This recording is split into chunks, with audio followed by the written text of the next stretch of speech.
na ako karon sa ako ang favorite na silingan, si Inday Kulot. Palakpak ko dahil. Okay na, na-record na?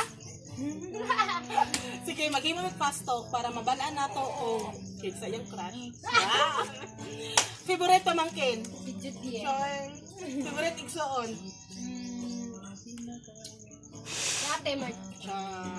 Lights on or lights off? Lights off. Isa crush ni mo? Ay, secret lang. Ay, si Kuan, si Park Bugam. Oh. Silingan or classmate? Fun. Classmate. Sure. Siya pa to eh. Pangandoy ni mo nga may tapos sa mong kinabuhi. Pasyadan. No. Ito man eh.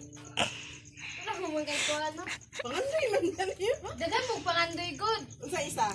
Kanang makaw mag-eskwela. Isa pa dyan. Siyempre, makatrabaho. Hindi mo pangandoy makasal sa iya ha?